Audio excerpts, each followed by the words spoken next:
Hi, my name is Cindy Rang with the Fabric Patch in Ephrata, Washington, and today I'm going to show you how to make a curvy log cabin.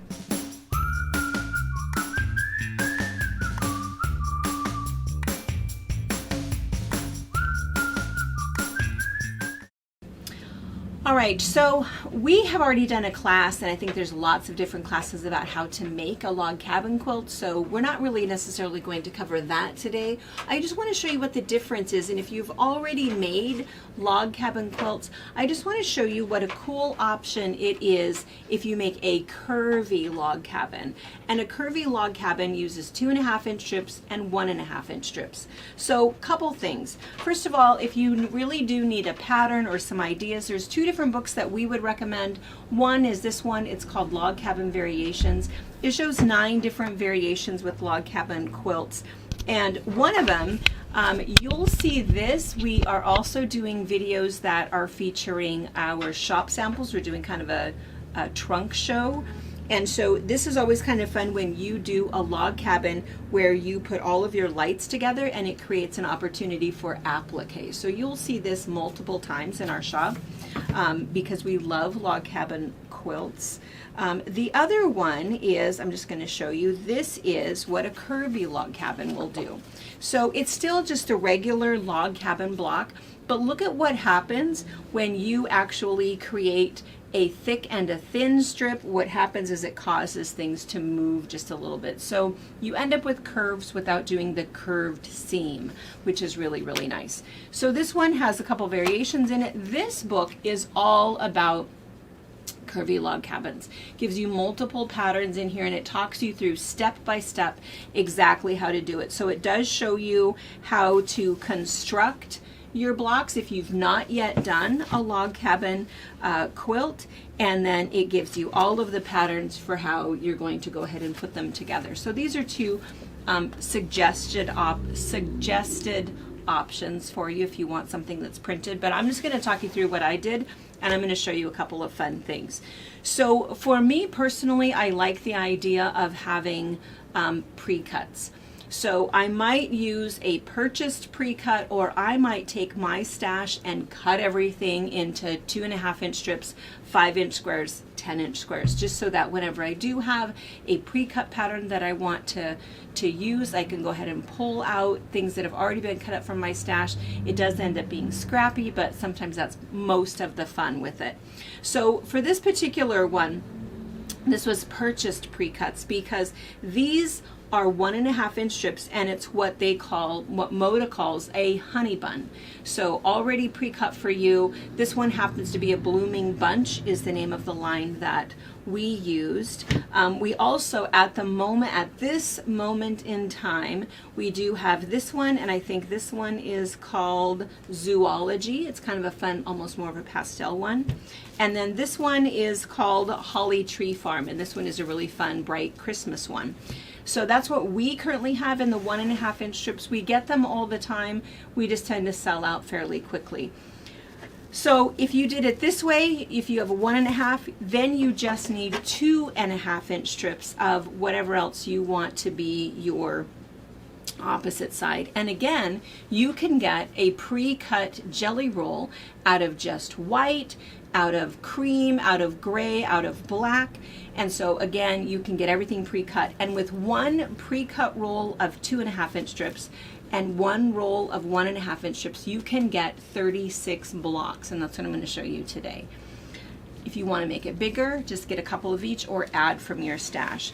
And before we move on too much farther, I just want to also mention that you can do it the opposite way.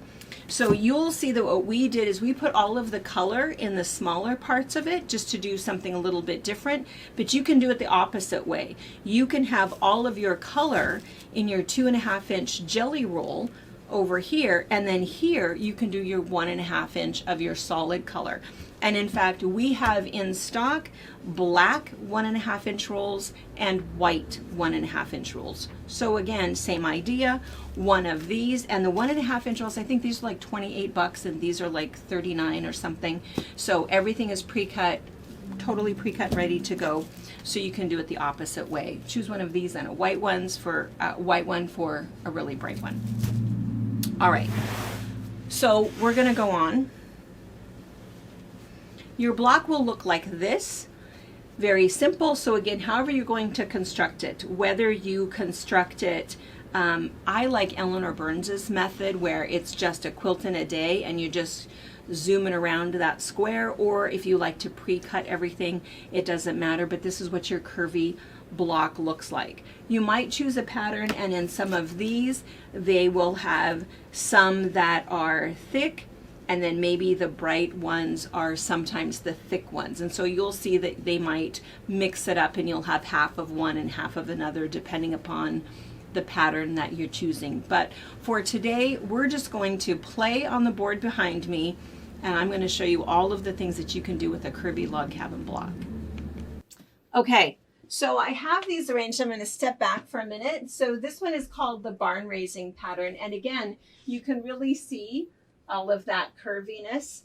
And I also want to point out that this is the original Quilt in a Day book by Eleanor Burns, and I actually make my log cabins using her method, but I just want to point out that it's a really good book because she gives you all of the fabric requirements for however you want to do it, and even how many strips you need.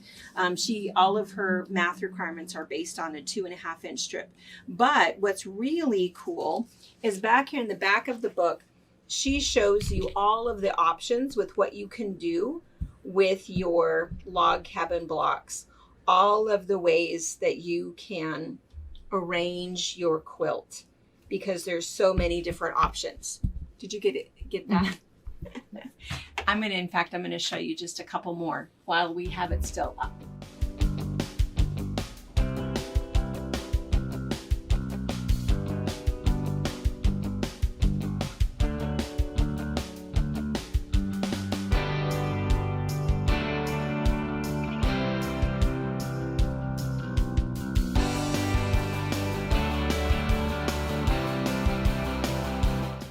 Okay, here's one.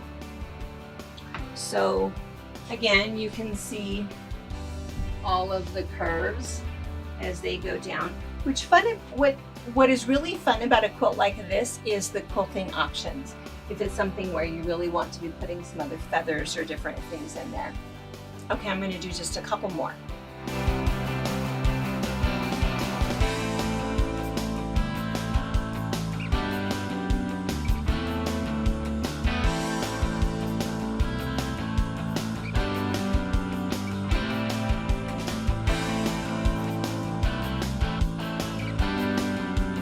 Okay, so this one is called Fields and Furrows. So again, same thing. And you can exaggerate the curve again with your quilting, which makes it kind of fun.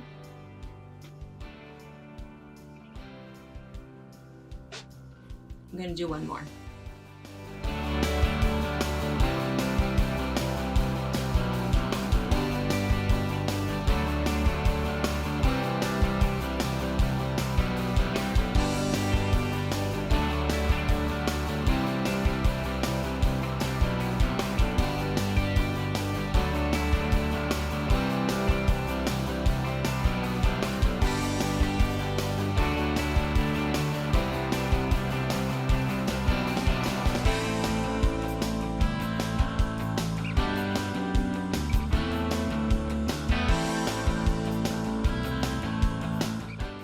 Okay, so this one is just, I think they call it positive and negative because the idea is that you have these circles in here. This one is one of my favorites. I'll do this kind of a setting a lot because then I end up with this opportunity for applique. If I wanted to put maybe a big flower or something in the inside, I like this little circle in here. And again, it would be kind of cool to quilt it to really accent the fact that there's a circle in all of these. You can also turn it around a little bit, obviously, so that the circles are on the diagonal part, if that makes sense. So options are pretty endless. Whenever I have log cabin blocks, that's what I do, is I just lay it out, take a picture, lay it out, take a picture, lay it out, take a picture, and then scroll through and see which one I like the best.